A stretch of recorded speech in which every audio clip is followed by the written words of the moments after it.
Qui peut être DPO, ou plutôt délégué à la protection des données, puisque c'est le terme spécifique employé par le règlement européen, même si en pratique tout le monde parle de DPO.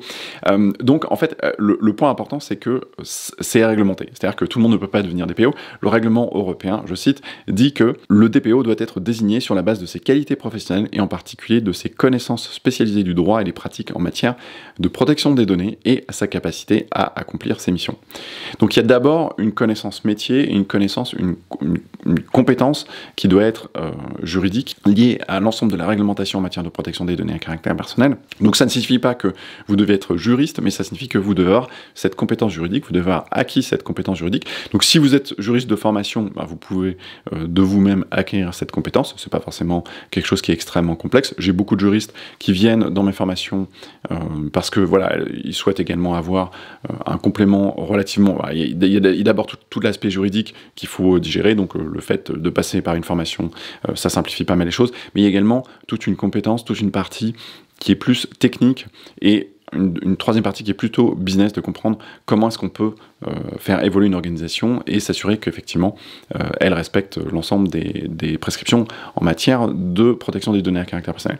Donc si vous êtes juriste, c'est peut-être un petit peu plus facile pour digérer la compétence juridique, vous pouvez avancer relativement rapidement de ce côté-là, mais comme je le disais, il y a quand même 3 piliers en matière de protection des données à caractère personnel. Vous avez la partie juridique, la partie IT et la partie métier ou la partie business. Et la difficulté, ou ce qui fait aussi l'intérêt en fait de ça, c'est que vous devez combiner ces 3 éléments. Et donc le DPO doit être en capacité de pouvoir digérer ces trois compétences. Alors on va dire, il y a une compétence qui est métier ou une compétence qui est business, qui relève en fait de la connaissance de l'entreprise, qui va relever de la capacité à coordonner des projets, qui va relever de la capacité à dialoguer avec différents interlocuteurs et s'assurer de pouvoir faire avancer un petit peu les choses. Bon, ok. Il y a une capacité juridique, on l'a vu, une compréhension juridique, ok, on l'a vu, et puis après il y a une capacité technique, il y a une compétence technique.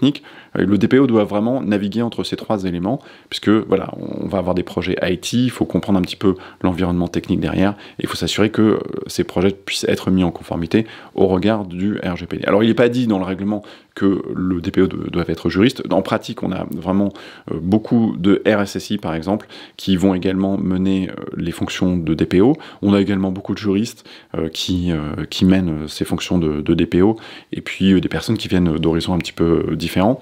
Donc ça dépend vraiment de la culture de l'entreprise, ça dépend de la taille de l'entreprise. Plus une entreprise va être importante, plus on a tendance à se reporter vers quelqu'un qui a un profil plutôt juridique que plutôt IT. Donc ça dépend, mais ça dépend de la culture d'entreprise, il n'y a pas de règles spécifiques, ça fait partie des éléments, voilà, chacun voit un peu midi à sa porte, mais l'essentiel c'est que le travail puisse être fait, que la personne puisse disposer de ses compétences et de ses qualités pour pouvoir mener à bien ces projets-là. Alors le DPO peut être interne ou externe à l'organisation. Pour les plus petites organisations, il est tout à fait possible de faire appel à des entreprises, des prestataires de services qui vont mener ces fonctions de DPO pour le compte d'une ou plusieurs organisations.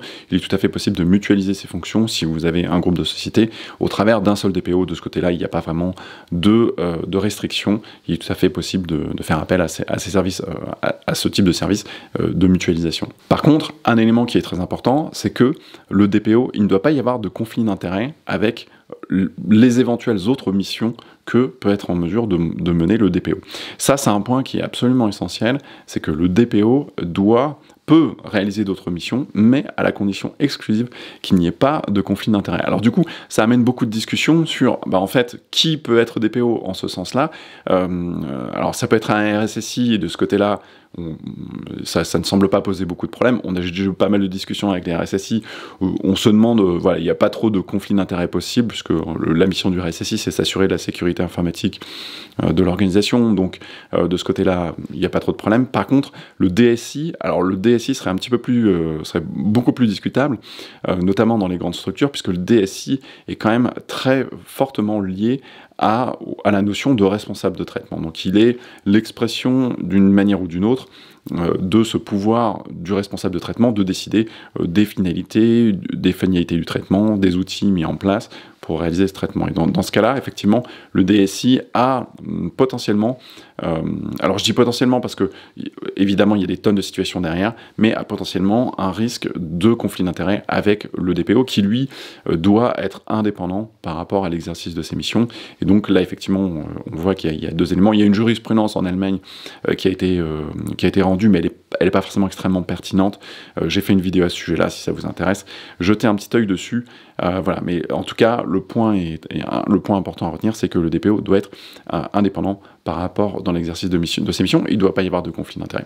Donc voilà quelques éléments, tout ça pour vous dire que globalement la mission de DPO elle est quand même ouverte à beaucoup de monde. Il faut avoir une compétence juridique qui peut s'acquérir au travers d'une formation de 2 jours, c'est pas très compliqué.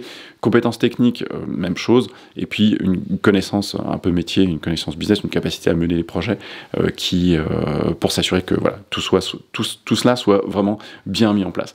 Voilà, donc si vous n'êtes pas déjà inscrit à la chaîne, profitez-en pour vous inscrire, vous allez recevoir une tonne de conseils gratuits sur la mise en conformité au RGPD. Et puis si vous n'êtes pas passé par une de nos formations, n'hésitez pas, venez nous rejoindre en formation, jetez un œil ci-dessous, je vais mettre le lien vers la formation. J'organise des formations régulièrement de 2 jours à Paris pour s'assurer, pour pouvoir mener ces missions de DPO et pour s'assurer de la conformité au règlement européen en matière de protection des données personnelles. Je vous donne tous les process dont vous avez besoin pour pouvoir avancer de ce côté-là. Donc voilà, j'espère vous retrouver à bientôt. Ciao, ciao.